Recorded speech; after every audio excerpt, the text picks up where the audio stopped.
El efecto invernadero es un término que todos conocemos, pero ¿qué es exactamente?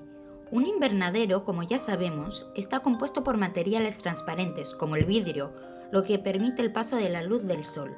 El sol calienta el aire del interior, que es capturado por el cristal. Por esta razón, la temperatura siempre es más caliente en el interior de un invernadero. En el caso del planeta Tierra, los gases de efecto invernadero en la atmósfera realizan la misma tarea. Todos los días, la luz del sol atraviesa la atmósfera y calienta la superficie de nuestro planeta. La mayoría de esta energía térmica se escapa al espacio exterior. Como ocurre con la cubierta de vidrio de un invernadero, los gases de efecto invernadero en la atmósfera impiden que parte del calor se escape. Cuantos más gases de efecto invernadero haya, más alta será la temperatura. En los últimos 150 años, el nivel de gases de efecto invernadero en la atmósfera ha aumentado, lo que ha provocado un calentamiento global del planeta, denominado efecto invernadero. La actividad humana produce muchos gases de efecto invernadero. El dióxido de carbono es el principal gas de efecto invernadero. Este gas se libera al quemar algo, y el ser humano quema muchas cosas, como, por ejemplo, combustibles fósiles como el carbón, el petróleo y el gas. También se libera CO2 cuando quemamos el bosque para despejar el terreno. Los procesos agrícolas e industriales también generan gases de efecto invernadero. Por ejemplo, los fertilizantes químicos liberan óxidos de nitrógeno. El metano es generado por la descomposición de los residuos y el ganado. Por último, existen los gases fluorados, utilizados en refrigeradores y equipos de aire acondicionado. El Grupo Intergubernamental de Expertos sobre el Cambio Climático, IPCC, es un órgano de la ONU encargado de brindar asesoramiento científico a los gobiernos sobre las últimas investigaciones relativas al clima. En 2013 y 2014, el IPCC publicó su último informe de evaluación, que fue redactado por 831 científicos y contaba con 5.439 páginas. Según el informe, en la actualidad hay más CO2 en la atmósfera que en cientos de miles de años. Estamos emitiendo más CO2 de lo que la naturaleza puede absorber y, por otra parte, nuestras emisiones de CO2 aumentan prácticamente cada año. Entonces, ¿qué pensar del efecto invernadero? ¿Se está calentando el mundo realmente? Desde 1850, fecha en que comenzaron las mediciones instrumentales, la temperatura global media ha aumentado prácticamente de 0,9 grados Celsius. La Organización Meteorológica Mundial informa que 2014 fue el año más caluroso registrado hasta la fecha.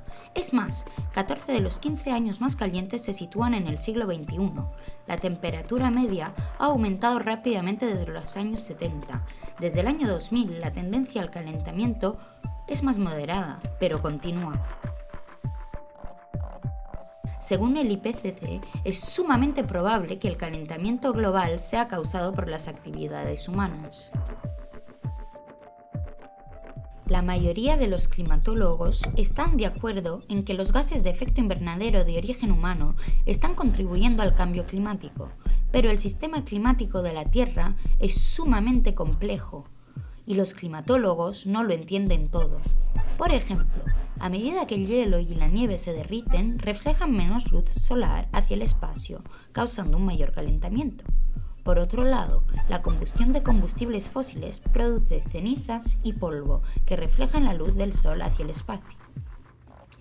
Por último, también existen factores naturales, como la actividad solar, los volcanes y los ciclos climáticos, que contribuyen a la complejidad del sistema. A pesar de los muchos factores que influyen en nuestro clima, los datos sugieren que el calentamiento va a continuar. El calentamiento tendrá efectos más graves. Temperaturas más altas contribuirán a que olas de calor y las sequías sean más frecuentes. Del mismo modo, una atmósfera más caliente puede contener más vapor de agua, lo que provocará lluvias e inundaciones extremas y más frecuentes. El IPCC estima que el nivel global del mar aumentará hasta 1 metro este siglo. Investigaciones más recientes sugieren que el nivel del mar puede subir aún más rápido, como consecuencia del derretimiento de los glaciares en la Antártida Occidental. El Polo Norte también se ve afectado.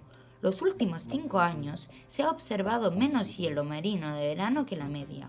Un verano ártico sin hielo marino tendría un grave impacto en las poblaciones indígenas, al igual que en la fauna y la flora. Los científicos prevén que el cambio climático afectará las infraestructuras, el suministro de agua y alimentos, así como la salud humana. La mayoría de las grandes ciudades están situadas en zonas costeras por debajo de 10 metros de altitud y son muy vulnerables a los daños de infraestructura.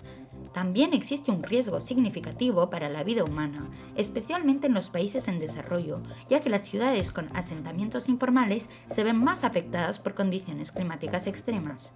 En cuanto a los alimentos y al agua, el IPCC ya ha establecido una relación entre el cambio climático y la disminución global media del rendimiento del maíz y el trigo. El precio de los alimentos podría aumentar y hacer pasar a millones de personas por debajo del umbral de pobreza. El cambio climático afectará directamente la salud humana, reduciendo la disponibilidad de alimentos y agua potable, incrementando la frecuencia de fenómenos meteorológicos extremos como inundaciones, tormentas y olas de calor, y contribuyendo a la propagación de enfermedades infecciosas.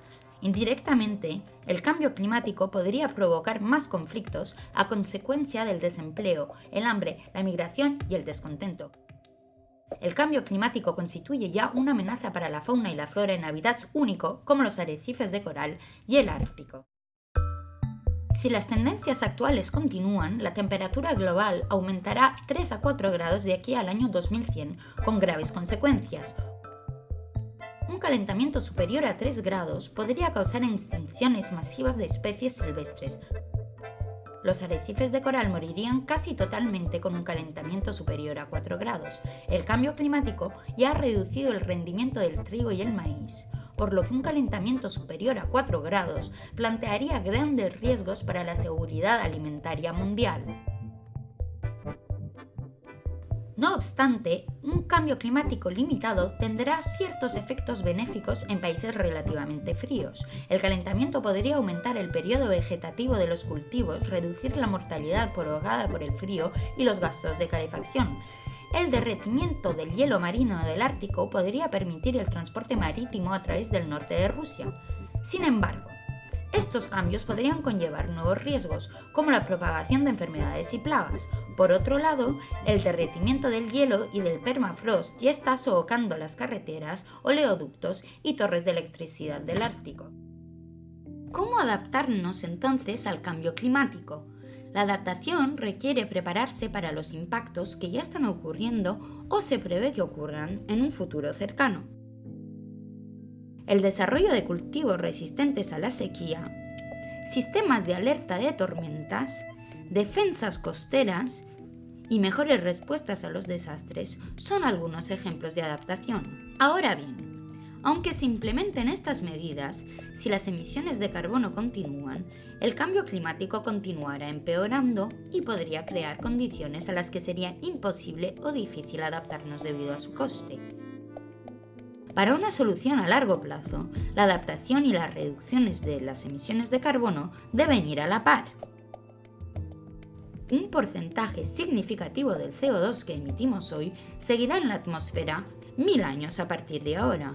Aunque todos frenáramos totalmente las emisiones mañana, el mundo seguiría calentándose.